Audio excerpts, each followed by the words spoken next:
Assalamualaikum warahmatullahi wabarakatuh. Selamat pagi anak-anak. Ketemu lagi dengan Pak Tek. Apa kabar kalian hari ini? Semoga dalam keadaan sehat ya.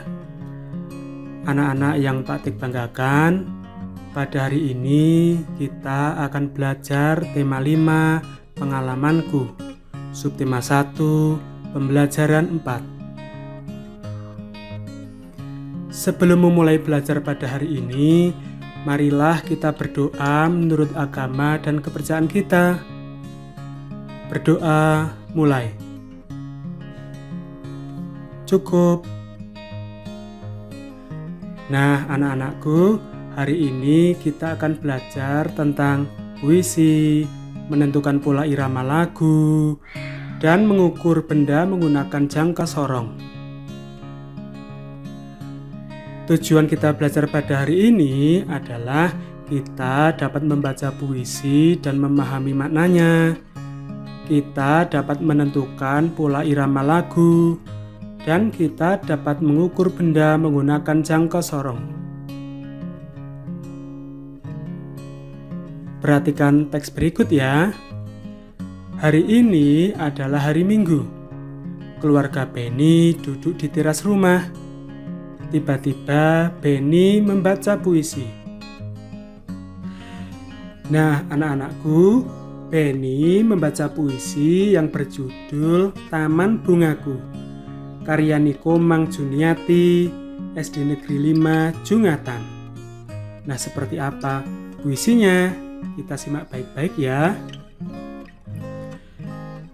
Taman Bungaku, karya Niko Mang Juniati.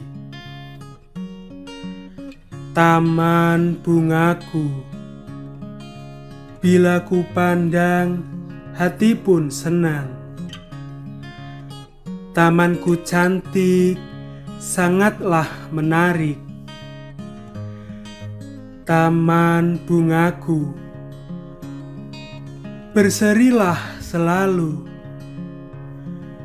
Jangan pernah kau layu, karena aku kan bersedih-seduh.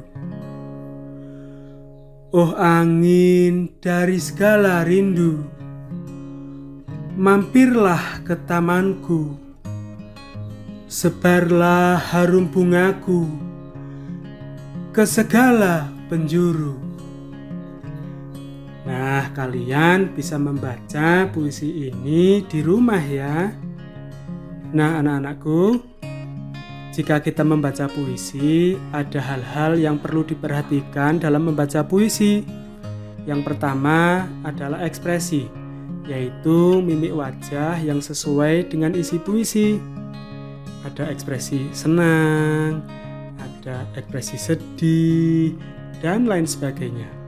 Yang kedua adalah lafal, yaitu pengucapan bunyi yang sesuai dengan alat ucap. Jika kita membaca puisi, lafal harus jelas ya.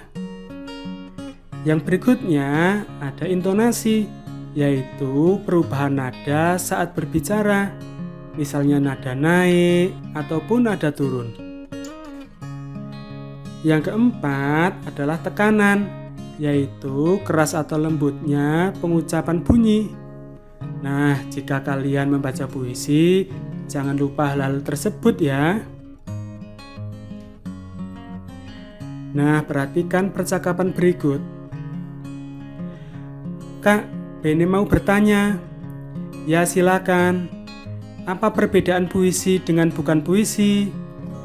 Puisi ditulis dalam bentuk bait. Bait terdiri atas baris-baris.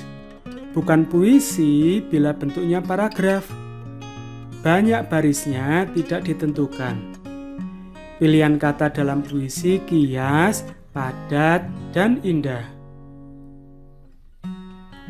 Nah, sekarang sebagai tugas pertama, tuliskan makna dari kata-kata berikut.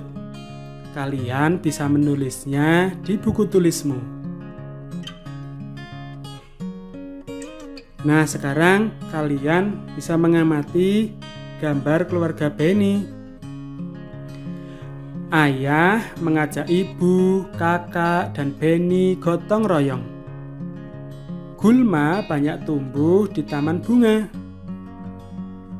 Nah, apakah kalian pernah melakukannya? Beni memupuk tanaman. Beni bersama kakaknya bekerja sambil bernyanyi. Beni dan kakaknya menyanyikan lagu Lihat Kebunku. Lagu Lihat Kebunku ciptaan Ibu Sud. Nah, kalian sudah tahu belum lagunya seperti apa? Nah, sekarang kita bisa bernyanyi bersama-sama. 1, 2, 3.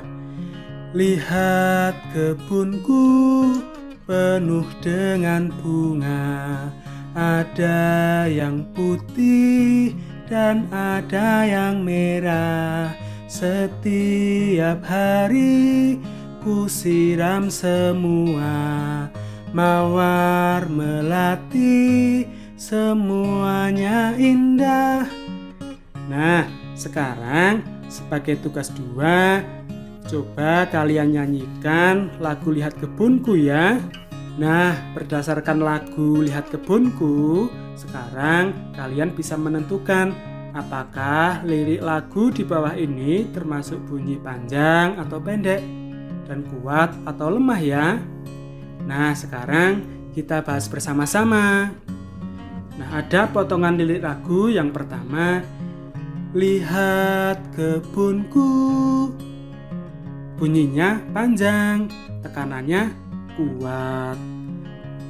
Yang kedua, ada potongan lirik lagu penuh dengan bunga. Nah, bunyinya panjang, sedangkan tekanannya lemah. Yang ketiga, ada yang putih. Bunyinya panjang, tekanannya kuat. Dan berikutnya ada potongan lirik lagu dan ada yang merah. Nah, bunyinya panjang, tekanannya lemah. Yang terakhir, semuanya indah. Nah, bunyinya panjang dan tekanannya kuat. Nah, perhatikan teks berikut. Beni bersama keluarga beristirahat. Beni dan keluarga melihat kebun bunganya. Sekarang kebun bunganya sudah bersih. Selain bersih juga asri. Kemudian kakak Beni membaca puisi. Puisi yang berjudul Taman Bungaku, karya Nikomang Juniati, SD Negeri 5 Jungatan, yang puisinya tadi sudah dibacakan di awal.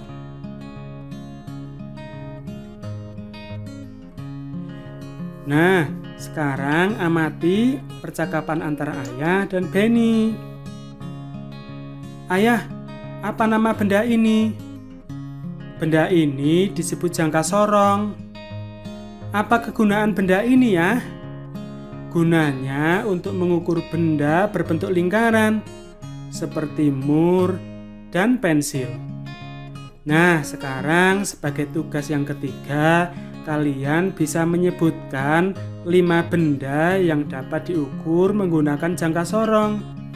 Kalian bisa menulis jawabannya di buku tulismu ya. Nah, dari pelajaran tadi dapat kita simpulkan bahwa dalam membaca puisi harus memperhatikan ekspresi, lafal, intonasi, dan tekanan nada. Dan jangka sorong dapat digunakan untuk mengukur benda yang berbentuk lingkaran, misalnya pensil, bola, dan kelereng. Alhamdulillah ya, pembelajaran hari ini kita akhiri sampai di sini. Pada pertemuan selanjutnya, kalian akan belajar tentang makna puisi dan sikap sesuai sila kedua Pancasila. Nah, pesan Pak Guru hari ini untuk kalian adalah kalian harus selalu rajin beribadah, berdoa, dan bersyukur. Kalian juga harus rajin dan bersemangat dalam belajar. Dan tak lupa selalu mematuhi protokol kesehatan, memakai masker, menjaga jarak, dan selalu mencuci tangan dengan sabun. Nah, cukup sekian pembelajaran Pak Tik hari ini. Semoga bermanfaat ya. Terima kasih. Wassalamualaikum warahmatullahi wabarakatuh.